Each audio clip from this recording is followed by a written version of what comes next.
Hello, everybody. So, welcome to this very micro episode of the Data Podcast. I'm just experimenting, and I wanted to do something different about the podcast because I've put one episode on Podbean, but I think there's a better way of doing this, and it's just through sharing my thought leadership here in this group on making videos and calling it a podcast. So, you all asked for a general data analytics about how I look at it, and I want to start with this coffee. Okay, what's so special about coffee? Well, we consume a lot of it, and it's probably the world's favourite drink from data, I believe.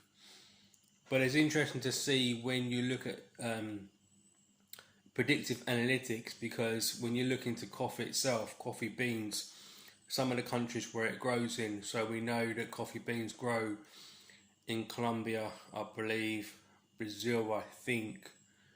I think it's quite hard to grow in Europe because of the temperature.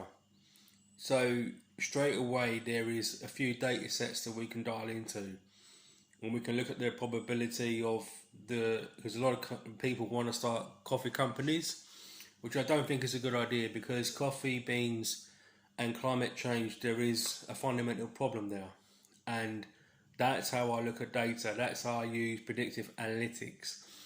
I look at the world's biggest problems and I look to see what can I make viral, what can I change in terms of a video on social media, what platforms align, for instance, with coffee beans, and where can I push out the most content, because I want to make lasting social change.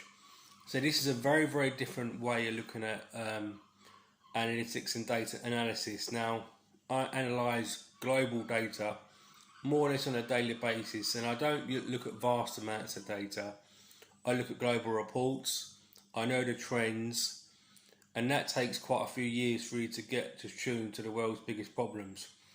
And I've conceptualised a lot of the world's biggest problems. For instance, when we look at climate change, there is the fire season, and I've made some calculations around that. So at a current rate, current trajectory, I think it's about 3 months to fire season, which basically where temperatures get very hot, and that's when you get forest fires. This happens in California. There was a health and safety risk a couple of years ago. The Greece fires, not to mention Spain, but also where it's probably the world's worst in most cases is Australia, because vast amounts of the country are not populated. There's a lot of open forests.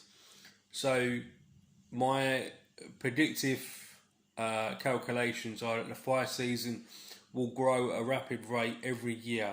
So eventually, sadly, because the way that climate change is going, and we can look at data from that, we know that the planet's warming up.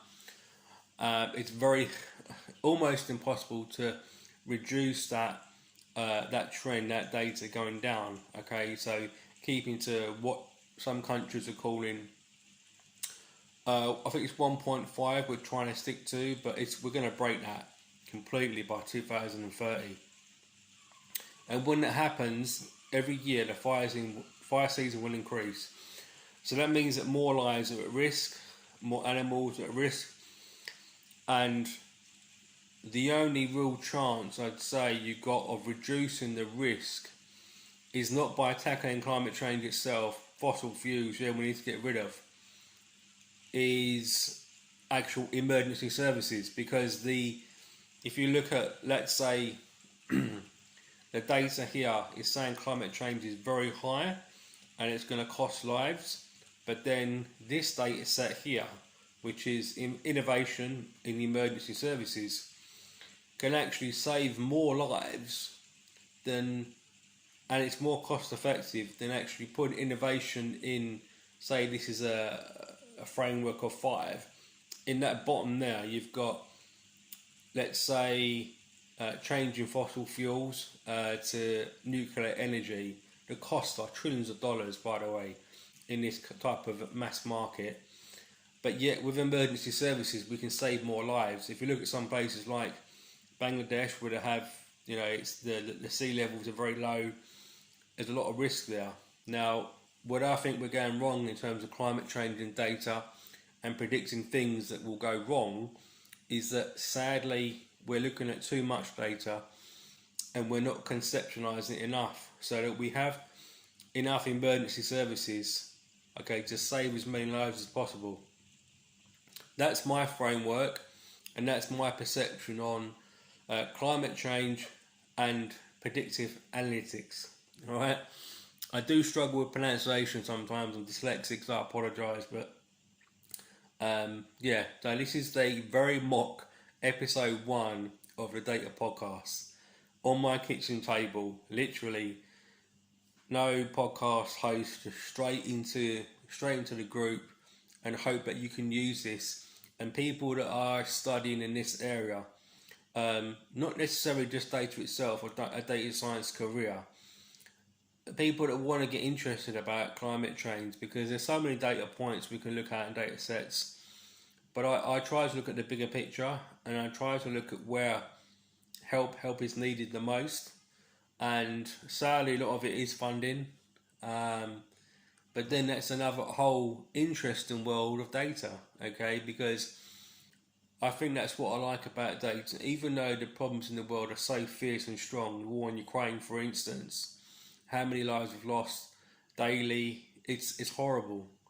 But then, and it's not nice looking at people's lives as data, but in order for us to innovate and to safeguard lives in the world, we have to look at data sets. And that's the interesting thing, because when you get excited about data, even with the world's biggest problems, I truly believe that there are a lot of answers there. And although we're living in a very difficult economic climate, have been for many years, there's never enough money and resources to go around for everything, all the problems in the world. And we do seem to be hitting in dark waters. So those of you who like economics, the economic downturn basically is very negative at the moment. GDP across Europe, that's the gross domestic product, another set of data, it's quite low. In England, we're having a very difficult time here because a lot of people blame the government, okay, but the war in Ukraine has shifted the price of gas extremely high, and everybody is suffering.